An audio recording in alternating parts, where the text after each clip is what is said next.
Breaking news now, according to sources, Putin will be running for president as an independent. Reports from Russian news agencies citing Putin supporters stated on December 16 that the president-elect will seek re-election as an independent with substantial backing, rather than as a party ticket.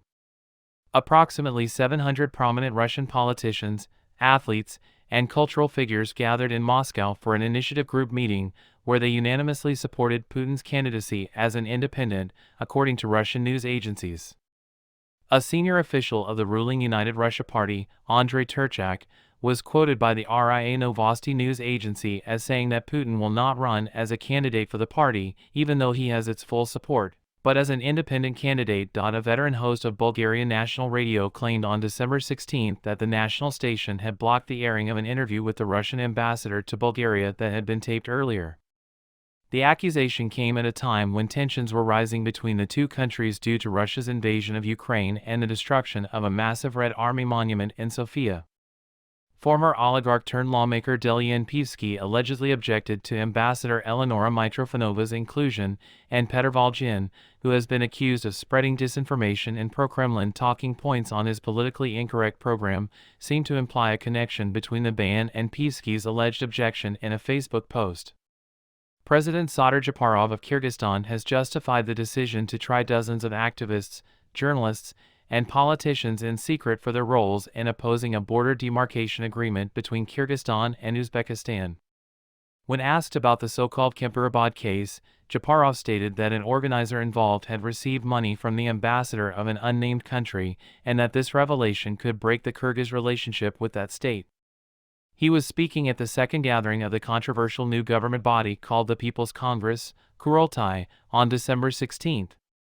Azambek Bakazarov, an opposition politician and one of the defendants, has been arguing for a public trial since his pretrial detention. On December 16, relatives of the hundreds of oil industry workers who are currently on strike and camped outside of company headquarters in a dangerous western region of Kazakhstan continued their demonstration in front of the local mayor's office. They came to show their support for the workers' situation, together with the other 500 or so employees at West Oil Software in Mangistau who went on strike on December 13.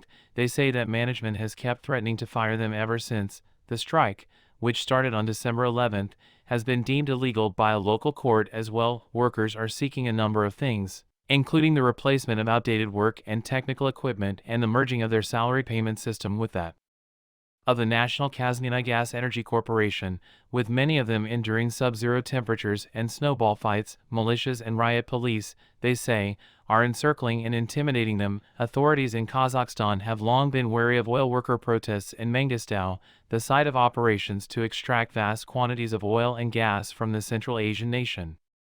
Protests in this region tend to amplify in the days leading up to Kazakh Independence Day, on December 16. As a way to honor the nation's holiday and the lives lost in labor disputes and other conflicts in Kazakhstan's post-Soviet past, the strikers read prayers. Zanaizan, a city in Mangistau, was the site of protests against rising gas prices in January 2022, which escalated into deadly violence that killed 238 people and injured thousands more. In light of the situation, Kassym-Jomart Tokayev declared a state of emergency across the country and authorized the deployment of CSTO troops, who are led by Russia, to patrol the streets of Kazakhstan. The oil and gas companies in the region rely on West Oil Software for their transport needs, in order to prevent possible lawlessness and crimes during the Independence Day celebrations. The police in Almaty, the capital of Kazakhstan, announced heightened security, according to the hashtag Not Extremist Telegram channel, which tracks human rights abuses in Kazakhstan. 8 prominent activists were either arrested or faced administrative misdemeanor charges in the past few days. December 15.